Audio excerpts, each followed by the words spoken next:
Hey everyone, thanks for coming to see the next episode of the UIM. In this series, we're going to try to get ranked on the boss high scores using only the Colossal Blade as the primary weapon. Last episode, we put some portals in the POH so we could do our best neutrino impression. Sorry for the science jokes, they will definitely become more prevalent as time goes on.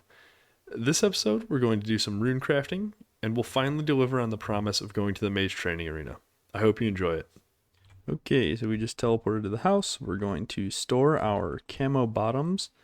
It's in our, is it the fancy dress box? Must be the fancy dress box. Yeah, there we go. Now we just need the camo hat.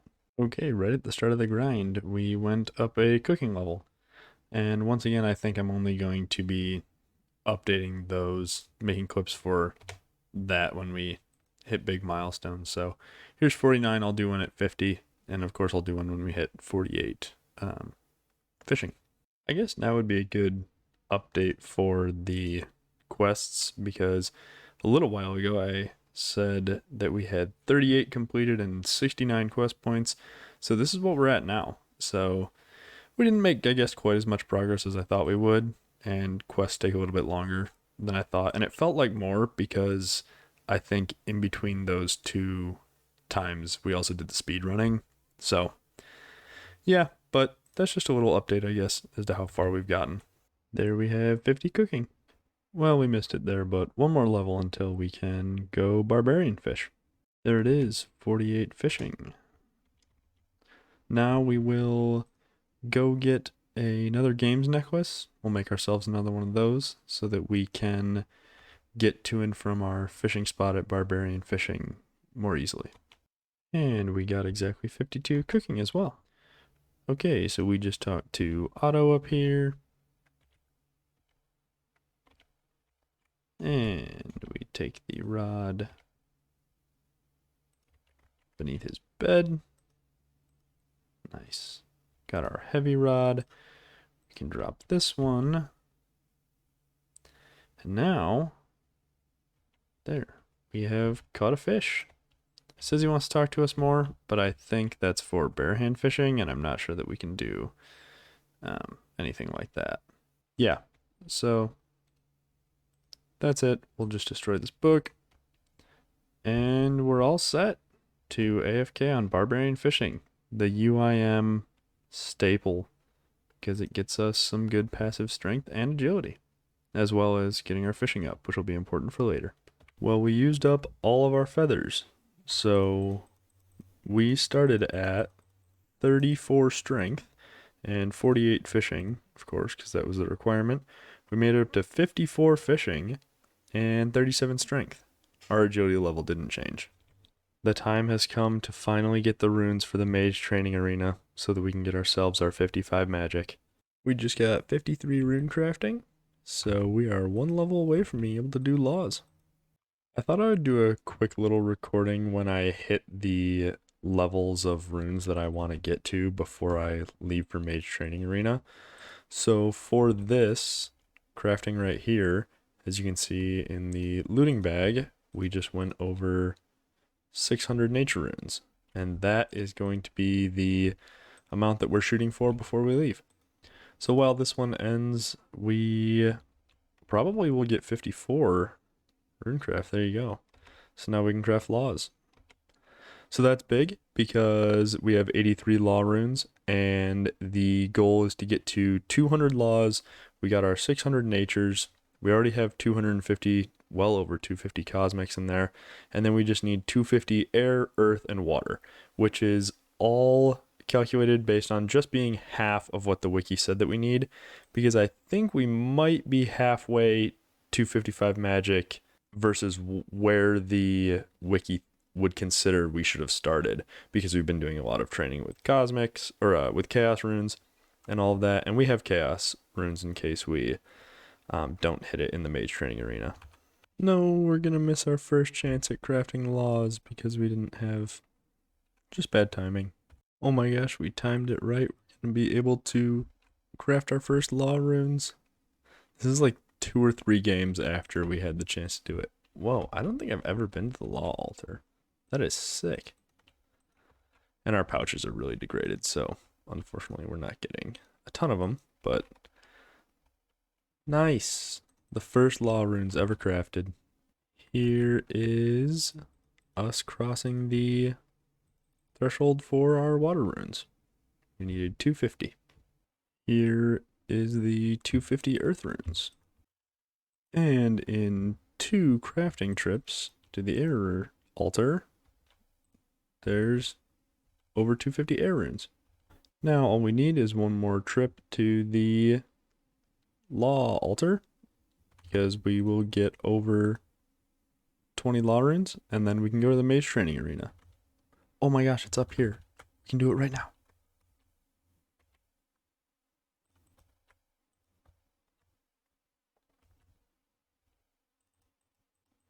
Oh no, I forgot to give him the stones. No. Oh. Wow. What a choke. Okay, this time we didn't screw it up.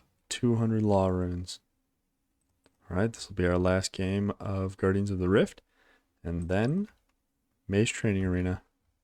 We've been talking about it for maybe 6, 7 episodes. But this time, we'll actually be going to do it. The other thing that we can do now, because we are done with Guardians of the Rift for a little while, assuming that we get 55 magic, is we can drop our pouches. So they're degraded anyway, the medium and the large. But it frees up so much inventory. We can also get rid of our adamant pickaxe, so we'll probably, maybe that'll be the first thing we high out. Okay, we'll reset the tracker here for the magic. Oh, I guess we didn't even have one started. So we'll set this to 55 and we will see how much we get. Oh, well, we were spam clicking so hard that I missed it on the enchanting room, but we just got 1,000 total level. So because we got 1,000 total level, it looks like we can ask the tutor to make our status permanent. That'd be kind of interesting. We could probably do that, but I don't know if we'll do that. I just don't feel like I'm gonna accidentally downgrade it. Scary foreshadowing. This room is one where I really am glad that I kept the Tome of Fire, because it counts as unlimited fire runes when you are not in combat, and this would be using 5 fire runes every cast, and I need to cast this enchant spell, I don't know how many times, a whole lot of times. So as far as I understand it, how you do the enchanting room is you can run around between the different areas, especially if you have higher magic, because then you can grab the dragon stones that are on the ground right over here, and you can enchant those while you're running around the room.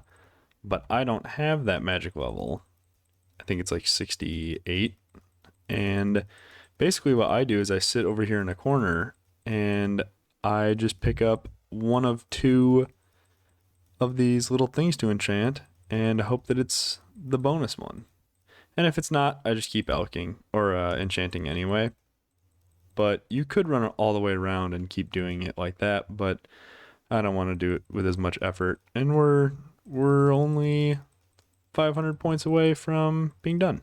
We just got 53 magic. You can see it in the chat. But not for long, because the chat goes by so quick. Oh, and I didn't even realize it. We got to our points that we need for the Bones to Peaches. So we will move on to the next room. We once again used up all of our bait. I think I bought maybe another 2,000 feathers. So that got us up to 61 fishing and 41 strength. We still haven't made it up in agility level, but that one probably isn't going to level up for some time. So we're going to head back to the Mage Training Arena. And we got 2 beginner caskets in our time here. So that's nice. And nice. The room that we are in now is the telekinetic grab room. And what you do is you grab this little guardian guy with telekinetic grab, and whatever side you're on of the square is the direction that he'll go. So even though we're all the way over here, because we're on this side, he went towards this side, which makes it easy because I have the plugin on, so it doesn't really matter. You can just follow the plugin, but you see we only had to move a tiny bit to get him to go here onto this direction, like to the right and then down. We only had to move a tiny little bit. So the plugin makes it easy for you, but that's sort of how the mechanics work. And you just grab him around a bunch of times and you try to get him to land on this final little, I don't know, like a pressure plate or something like that. It doesn't actually even say, but just that little area. So that is the goal. And you use up a lot of law runes, but after you see it keeps track of how many puzzles you've solved here. And so I believe after 5, yeah, it resets it. And after 5 in a row, you get 8 bonus points, 10 law runes, and you get 1,000 magic XP. So that's kind of nice. And then you just have to talk to him and try again. And as you can see, we have 35 points here, and we need to get to 205, I think is how many we need. The enchantment room was the only one where you get a bunch of points really fast. The other rooms, you get them pretty slow. So this, I think, will be 205, and then we can move on to the next room. Or we might run out of law runes before then. I'm not sure. Whichever one comes first. Just for fun, I decided to go to another room, which is the alchemy room. And with the plugin, it makes it really easy because you basically just search these cupboards and it tells you exactly which one it is with the plugin, so that's really easy. And it tells you which ones to alch. The premise of the room is that there's a certain monetary value that you get for alching different items. The items can be found in these cupboards, and basically you want to alch the one that has 30 showing up, because that's the one you get the most points for. If you alch the one with this little arrow pointed next to it, I think that one you can alch with for free, so you don't use up nature runes. And you just want to get a bunch of GP, and you get points based on how much GP you deposit. I think you get 1 point for every 10 GP, something like that you deposit, or for every 100. 1 point for every 100 GP, I think. So yeah, and we're gonna need, let me just check real quick. We're gonna need 301 points here in this room, and it's 201 for the other two that we have, the telekinetic one in the graveyard that we haven't done yet. There, we just passed by it, but we got ourselves 54 magic. Whoa, you get a ton of bonus XP once you put your coins in there. You got over 10k magic XP. That's huge. Here it is, the last grab, the last telekinetic grab. We got our points. We solved the mazes in a row. 55 magic. High alch unlocked. Look at that. Okay. Well, I initially thought that I was going to just leave Mage Training Arena after I got that done. But at this point, I think that we should just sort of continue on and use up some more runes. So that is what I'm going to do. Okay, here comes the last cast. And we'll have our 200 telekinetic points. Nice. So that room is completed. We just have the alchemy and the graveyard one. The graveyard one I think is going to be a pain. So we'll move on to the alchemy one. We're back here at Nightmare Zone. We still have over 700k, but we will take out 90 because I calculated that we should need around this much for nature runes to finish the Mage Training Arena to get Bones to Peaches. Just with the amount of points that we need, it'll be somewhere around this many more nature runes. I think it was 500 total. So this should get us close to 500 nature runes. Well, we didn't get exactly to 500 nature runes, but we got pretty close. So we'll see how far this gets us. Hopefully we can get all the points we need. The first legitimate item to be alked on the account that is not in the alchemy room of the mage training arena is the adamant pickaxe that we've had with us for a long time for Guardians of the Rift. So we're going to use the coins. We did some of the graveyard room and you get some blood and death runes, and I sold those. So we'll just buy as many nature runes as we can with that. And we will head back to the mage training arena to finish up the graveyard room and the alchemy room.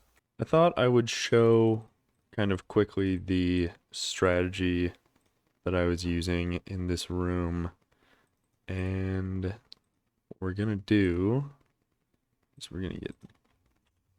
Right when you enter, I basically make sure that I sort of get the bones reset so that you're on the highest value. They're the bones that give 4, 3, 2, and 1.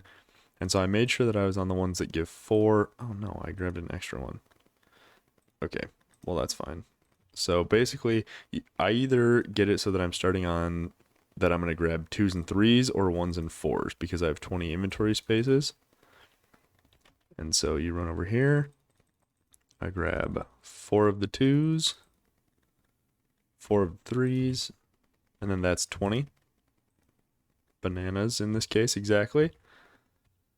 Oh no. And then, usually I eat a couple. Sometimes I eat some, sometimes I don't eat any, and then just eat a bunch in the end. And then grab the 4 of these, and the 4 1 value ones. And there you go, you make 20 every time. That's just with my inventory, I have it worked out like that. And I have a stack of death runes because in here it's a little annoying. It'll give you death runes and blood runes periodically. So I just drop the blood runes if I get those. But basically, you grab these, run over here while you're running, cast a spell, and then do that. So this will be some of the last casts that we need. 199, so 1 more. You get about 1 per inventory. It's technically every 16 pieces of food that you deposit. So that means that we can probably eat most of these up, get our health back up a little bit. Oops. And deposit at least 16. And there's our 200 points. So the graveyard room is done. The strategy for the alchemy room is really easy. I don't know if I've mentioned it, but basically there are values associated with alching everything, and you want to grab the thing that you alch for 30 GP. So that will be the rune longsword right now. With the plugin, it makes it super easy. You want this space right here that is the right over the high alchemy spell to be where you have at least one of the things that you are alching for that round, and you can easily get through that number of them. Even if all the spaces before this are empty, you can easily get through that number. Whoops. And you can see the timer up in the top left here is the time until it switches. So sometimes you get lucky like that and you happen to be standing right next to the one that has the correct item. And sometimes an arrow will appear over here. It'll tell you which one is free to alch, which means it doesn't cost runes. And I usually try to go for that if it's the 15 or the 30 GP, just because it seems efficient to do 15 also in that case, just to save a few nature runes. So yeah, for instance, as you can see here, this little arrow pointing to the adamant helm means that the adamant helm would alch for free. So 63 runes, 63 nature runes. If we alch the helm, still 63 nature runes. So that's how you can save some nature runes. That doesn't happen every round though. There's a lot of rounds where there's nothing that's free to alch. So with this last alch, we'll go over 1,000, which is exactly how many we need to turn in and get our 300 pizzazz points. I missed it in the recording, but we hit 60 magic, or actually almost 61. I'll just do that really quickly right now. We'll just out so that we can get up to that. Especially because the emerald, as you can see, is 30 and it's free. And there it is. 61 magic. Awesome. We're at 241, so I'm just going to alch a couple more things. You want to turn things in on the 100 milestone because it takes things out in increments of 100 and it will get rid of all the rest of your coins no matter what. But it gives you, we had 300, so we got our 3 points. But that is all we need for Bones to Peaches. So let's head upstairs and grab our spell. Go upstairs to the little rewards guardian here. Select Bones to Peaches. We have enough. Got it. Bones to Peaches unlocked. It's awesome. All right, and we got ourselves up to 61 magic, which means that we can, I didn't mention it, but level 60 is actually the requirement. So it's a good thing that we got to 60 as well by the end of the grind. That's going to wrap up episode 12. I was actually super happy watching the progress that we made in this episode. Bones to Peaches is going to help with bossing in the future, and getting 55 magic is obviously going to be massive for the UIM. Thank you guys so much for watching. As always, I've linked the Discord in the description if you want to stop by or maybe even join the clan. Thanks for watching, and I hope to see you again next week. Take care.